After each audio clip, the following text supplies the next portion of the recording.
நான் லட்சுமியோடைய முதற் பார்வையை கேட்கணும். இந்த நிகழ்வை நீங்கள் எப்படி புரிஞ்சுக்கிறீங்க? ஒரு அரசியல் கட்சியினுடைய தலைவர் வந்து யாராவது இறந்து போனால் அவர் வீட்டில் வந்து நேரில் வந்து ஆறுதல் வாங்கிட்டு போகணும். இது வந்து இதுவரைக்கும் வரலாறில் இல்லாத ஒரு சம்பவமாக, புதுவிதமாக அரசியல் கட்சியை நடத்தக்கூடிய ஒரு தலைவராக இருக்கிறார் விஜய்.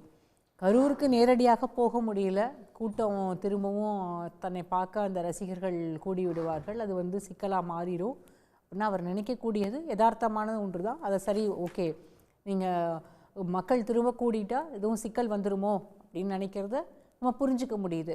அதுக்கு தான் அவங்க வந்து டிஜிபி ஆஃபீஸில் முதல்ல வந்து கோரிக்கை கொடுக்குறாங்க, மனு கொடுக்குறாங்க. நாங்கள் வந்து நேரடியாக போகணும், எங்களுக்கு வந்து நீங்கள் க்ரீன் காரிடார் போட்டு கொடுங்க அப்படின்னு நிறைய கண்டிஷன்ஸ் வச்சு ஒரு இமெயில் அனுப்புகிறாங்க டிஜிபி ஆஃபீஸ்க்கு. ஆனால் அங்கேருந்து கரூர் போலீஸ், லோக்கல் போலீஸ்கிட்ட, கரூர் எஸ்பி கிட்ட பர்மிஷன் கேட்க சொன்னதாக தான் தகவல் வெளியானது. அப்படின்னா தவேகா தரப்பிலிருந்து கரூர் போலீஸ்க்கு பெர்மிஷனே கேட்க தேவையில்லையே. ஒருத்தர் ஒரு வீடு அண்ணாமலையே சொல்றாரு. இல்ல, அதெல்லாம் அதாவது அவங்க தரப்புல இருந்து வைக்கக்கூடிய குற்றச்சாட்டு என்னன்னா, நாங்க வந்து பர்மிஷன் கேட்டோம், கொடுக்கல, அதனாலதான் இப்படிப்பட்ட ஒரு சந்திப்பு நடத்த வேண்டியதாயிற்று அப்படின்னு தான் சொல்றாங்க.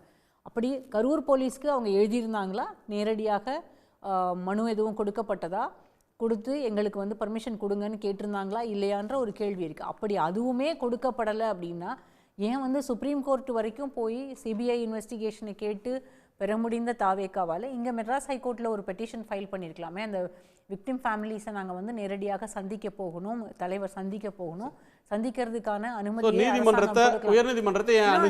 அணுகி இருக்கலாம். இது வந்து யதார்த்தமான ஒன்று. எது வழக்கமாக தமிழ்நாட்டில் இருக்கக்கூடிய எல்லா பொலிட்டிக்கல் பார்ட்டிஸும் இல்லை, நீங்கள் தமிழ்நாடு மட்டுமே இல்லை, இந்தியா முழுக்க இருக்கக்கூடிய எல்லா அரசியல் கட்சிகளும் இந்த மாதிரியான நடைமுறையை தான் ஃபாலோ பண்ணுவாங்க.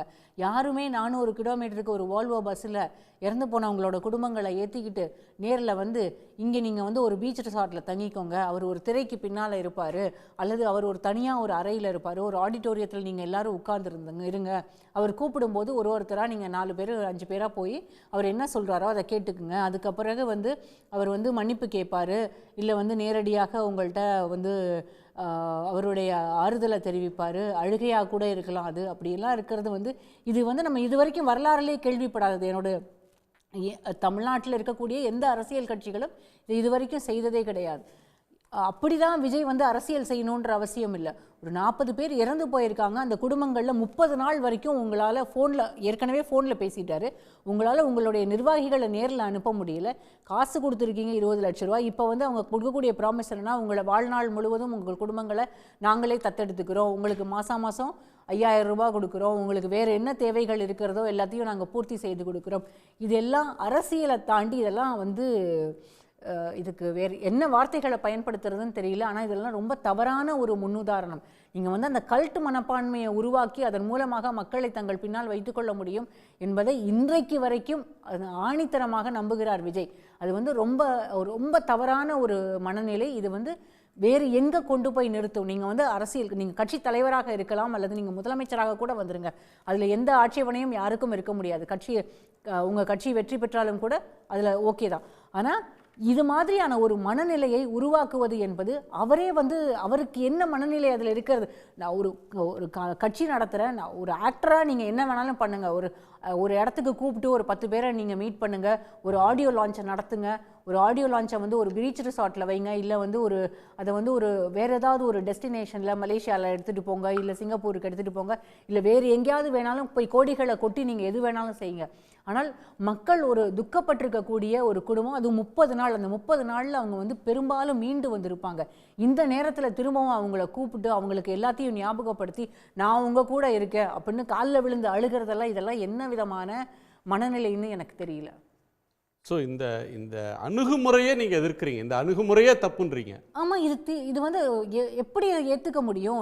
இது ஒரு ஜென்யூனான ஒரு கம்பேஷன், அவருக்கு வந்து ஒரு ஜென்யூனாவே தன்னது ரொம்ப இது வந்து ஒரு கம்பேஷனேட்டான ஒரு மனநிலைன்னு நீங்கள் சொல்கிறதையே நான் வந்து எதிர்க்கிறேன். இது கம்பேஷனேட் மனநிலையே கிடையாது. இன்னைக்கு வரைக்கும் அவர் வந்து மிக உச்சத்தில் இருக்க நடிகராக தான் யோசிக்கிறாரு. மக்களோடு இருக்கக்கூடிய ஒரு தலைவராக அல்லது மக்களோடு இருக்கக்கூடிய ஒரு அரசியல்வாதியாக தன்னை யோசிக்கவே இல்லை. எப்படி வந்து நீங்கள் அங்கேருந்து 40 பேரையும் கூட்டிகிட்டு வந்து 40 பேர் குடும்பங்களையும் கூட்டிகிட்டு வந்து எல்லாரும் நீங்கள் உட்காந்துருங்க வரிசையாக ஒருத்தரையாக சந்திக்கிற ஒரு 15 நிமிஷம் ஒவ்வொருத்தர் கூடயும் பேசி உங்களுடைய என்னோட ஆறுதலை நீங்கள் வாங்கிக்கிட்டு உங்கள் குடும்பத்துக்கு கொண்டு போங்க, நீங்கள் கொடுக்குற காசும் நீங்கள் இன்னைக்கு 30 நாள் கழித்து கொடுக்கக்கூடிய ஆறுதலும் செத்துப்போனவங்களை திரும்ப கொண்டு வந்துருமா? ஒரு குடும்பத்தில் 2 குழந்தைகள் இறந்து போயிருக்காங்க, அம்மா அப்பா மட்டும்தான் இருக்காங்க. இவர் கொடுக்கக்கூடிய இந்த ஆறுதலும் இந்த 20 லட்சம் ரூபா பணமும் அந்த குடும்பத்தில் எல்லாத்தையும் மாத்திருமா?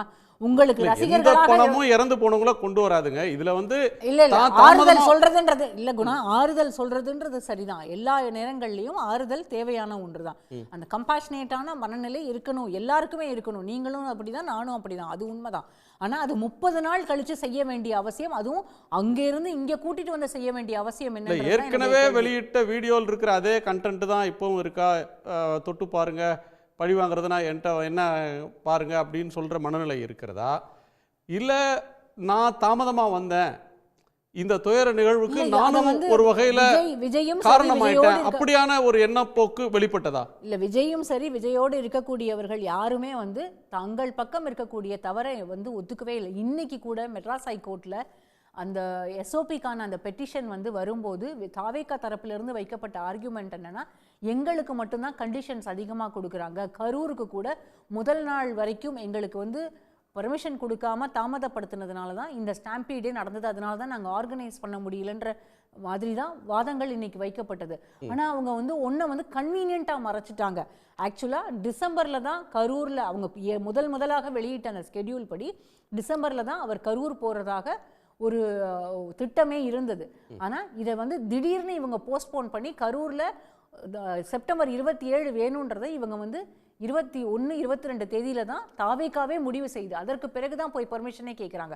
அப்போ அவங்க தரப்பில் இருக்க எல்லா தவறுகளையுமே மறைத்து விட்டு எல்லாமே அரசாங்கமும் எல்லாமே வந்து திமுக தரப்பிலும் அதான், அதனால தான் இவ்வளவு பிரச்சனைகள் நடந்தது, காவல்துறை தான் இதற்கு காரணம் அப்படின்னு சொல்லி திரும்ப திரும்ப அந்த மனைமாற்றுகிற வேலையவே தாவேகா செய்து அவர் பக்கம், அதாவது விஜய் பக்கமே அந்த சிம்பத்தி இருக்கணும், விஜய்க்கு இருக்கக்கூடிய அந்த விஜய பாதிக்கப்பட்டவராக காட்டணுன்ற எண்ணம் தான் அதுக்குள்ள இருக்கு. ஆமா, அவர் பக்கம் தான் அந்த சிம்பத்தி இருக்கணும்ன்றது தான் திரும்ப திரும்ப அவங்க எடுத்துட்டு போற அந்த நரேட்டிவ் அப்படியே தான் பில்ட் பண்ணிட்டே போயிட்டே இருக்காங்களே தவிர மக்கள் பாதிக்கப்பட்டிருக்கிறார்கள். அந்த குடும்பங்களுக்கு இன்னும் இதிலிருந்து இந்த துக்கத்திலிருந்து அவங்களுக்கு மீண்டு வருவதற்கு ஆறுதலை தாண்டி இன்னும் நிறைய அம்சங்கள் தேவை அப்படிங்கிறது யாருமே யோசிக்கலன்னு நினைக்கிறேன். உடனுக்குடன் செய்திகளை தெரிந்து கொள்ள சன் நியூஸ் பெல் ஐகானை கிளிக் பண்ணுங்க.